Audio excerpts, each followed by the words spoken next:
ఓసారి నేను మాతాజీ ఆశ్రమంలో ఉన్నాను. వాళ్ళ గురువుగారు ఉన్నారు, ప్రబోధానందగిరి మహారాజ్ అని. ఆమె ప్రతిరోజు ఆయన ఆరాధన చేసేది. నేను ఆయన ఆరాధన చేసేవాడిని కాదు, మాతాజీ ఆరాధన చేసేవాడిని.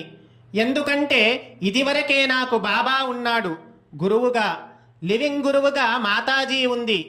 ఆమె చాలాసేపు పుష్పాలు సమర్పించడం, నామార్చన చేయడం, ఏమేమో చేసేది. నేను బయటకు వెళ్ళి ధ్యానంలో కూర్చునేవాడిని.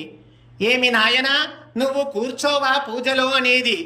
అదేం లేదమ్మా అని ఏదో చెప్పి తప్పించుకునేవాడిని.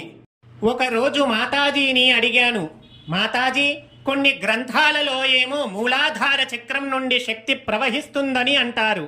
అది నాకు అనుభవమయ్యింది. కానీ కాలి యొక్క బొటన వేలు నుండి కూడా ఎనర్జీ ఫ్లో అవుతుందని చదివానమ్మా. ఇది అబద్ధమా అని అన్నాను. అప్పుడు మాతాజీ, నాయనా, ఈ 2 అనుభవాలు సత్యమే, ఈ 2 అనుభవాలు నాకు ఉన్నాయి అన్నది. అప్పుడు మాతాజీ అన్నారు, నాయనా, నా గురువు ఫోటో అక్కడ ఉంది కదా, అక్కడ కూర్చొని కొంచెం ధ్యానం చెయ్యు అన్నది. చూసారా, గురువు ఏం చెబుతాడో అది వినాలి అంతే. లేదు మాతాజీ, నీ ముందే కూర్చుంటాను, నిన్నే చూస్తాను అనకూడదు. సరే అనుకొని నేను ఆయన ముందు కూర్చున్నాను, ధ్యానంలో కూర్చున్నాను. ఆశ్చర్యంగా 2 నిమిషాలలో బొటనవేలు నుండి ఎనర్జీ పాకడం మొదలయ్యింది. నాకు ఆ ఫ్లో కూడా స్లోగా ఉండదు, నాగుపాము పరిగెత్తినట్లు ఉంటది. అది విత్ కాన్షియస్నెస్తో తెలుస్తుంది. ఈ అనుభవం ఎవరు ప్రసాదించారు? మాతాజీ గురువు ప్రసాదించాడా లేదా మాతాజీ ప్రసాదించిందా అంటే మాతాజీనే ప్రసాదించింది.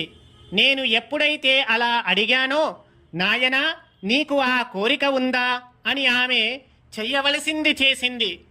నాకు స్టార్ట్ అయ్యింది.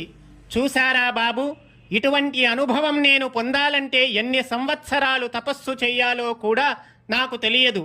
అది లివింగ్ సిద్ధగురువు యొక్క మహిమ.